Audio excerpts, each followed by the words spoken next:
Hey everyone. So I finally finished my day, my very long day. Um, Still not feeling 100%, actually feeling horrible. Um, Managed to keep sneezing relatively okay throughout the day, but now I just feel like horrible.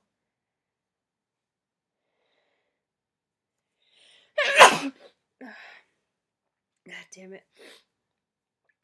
So it's like 11 o'clock at night, and I'm trying to get ready to go to bed. And I got a request from someone um, to, I guess, read while I have a fit. Um, so that's what I'm going to do, because I usually read before I go to bed, anyways. It's like my nighttime routine. And I've been rereading the Lord of the Rings series, because it's one of my favorite series of all time. And so I'm like in the middle of the Two Towers, which is the second book in the Lord of the Rings series. Oh God! So I'm figured now would be a good time to do that request. So I'm gonna read some of the Lord of the Rings for you guys, and as I get ready for bed. All right. Chapter 5: The White Rider. My very bones are chilled, said Gimli, flapping his arms and stamping his feet.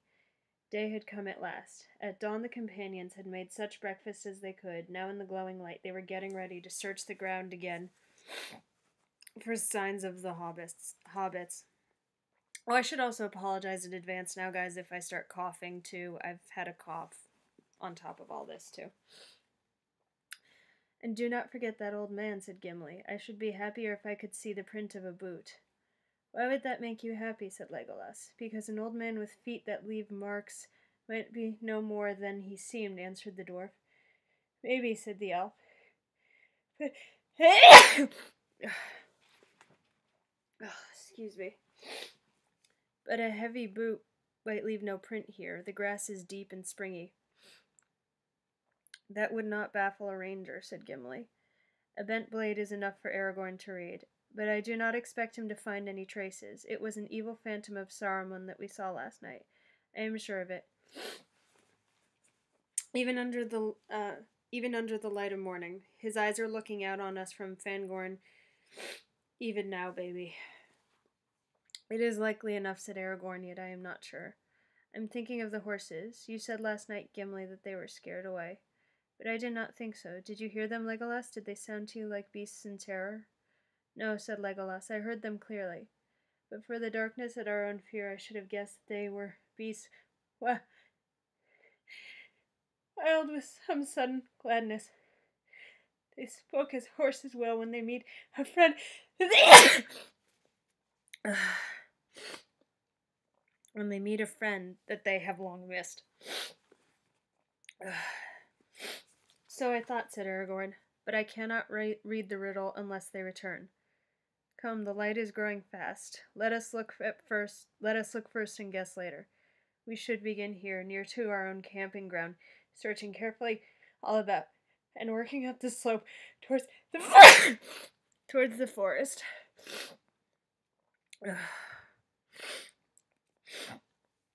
To find the hobbits is our errand, whatever we may think of our visitor in the night. If they escape by some chance, then they must have hidden in the trees, or they would have been seen. If we find nothing between here and the eaves of the woods, then we will make a last search. Hang on, guys. I have to blow my nose, sorry.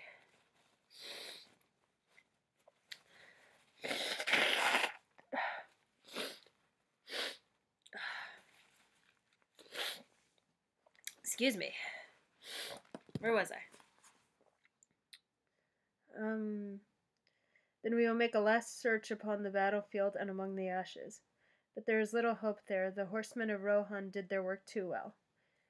For some time the companions crawled and groped upon the ground. The tree stood mournfully above them, its dry leaves now hanging limp and rattling in the chill easterly wind. Aragorn moved slowly away.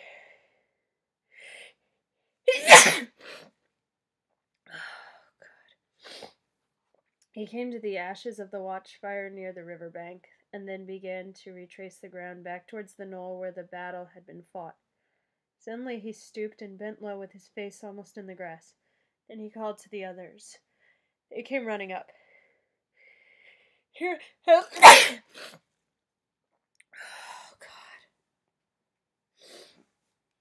Here at last we find news, said Aragorn. He lifted up a broken leaf for them to see, a large pale leaf of golden hue, now fading and turning brown.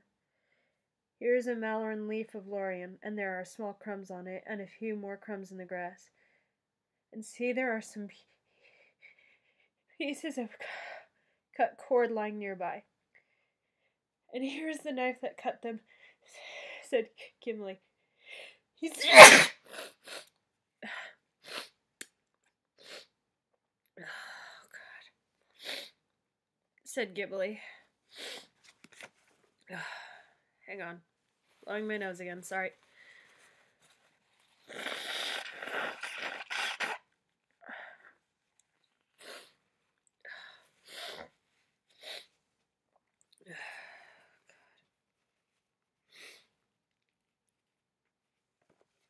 Okay. And here's the knife that cut them, said Gimli. He stooped and drew out of a tussock into which some heavy foot had trampled it, a short jagged blade. The haft from which it had been snapped was beside it. It was an orc weapon, he said, holding it gingerly and looking with disgust at the carved handle. It had been shaped like a hideous head with squinting eyes and leering mouth.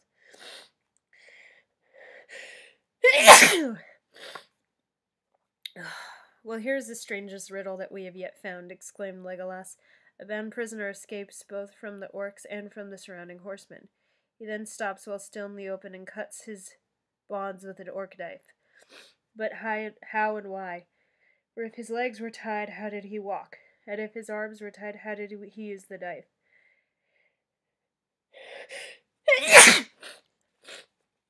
And if neither were tied, why did he cut the cords at all? Being pleased with his skill, he then sat down and quietly ate some whey bread. That at least is enough to show that he was a hobbit, without the Maloran leaf. After that, I suppose, he turned his arms into wings and flew away singing into the trees. It should be easy to find him. We only need wings ourselves. There was sorcery here right enough, said Gimli. What was that old man doing? What have you to say, Aragorn, to the reading of Legolas? Can you better it? Maybe I could, said Aragorn, smiling. There are some other things near at hand that you have not considered. I agree that the prisoner was a hobbit and must have had either hands or legs free before he came here. I guess that it was hands because the riddle then becomes easier, and also because as I read the marks, he was carried to this point by an orc. Hang on, I need to blow my nose. God.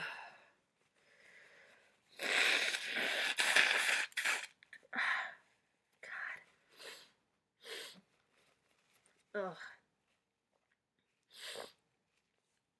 Okay. He was carried to this point by an orc. Blood was spilled there a few paces away, orc blood.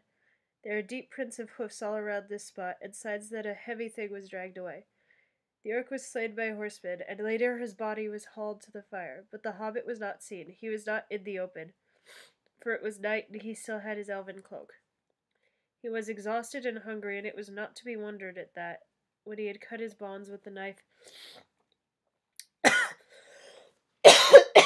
of his fallen enemy. He rested and ate a little before he crept away.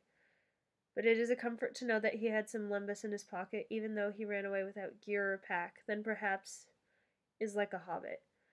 I say he, though I hope and guess that both Merry and Pippin were together. There is, however, nothing to show that for certain.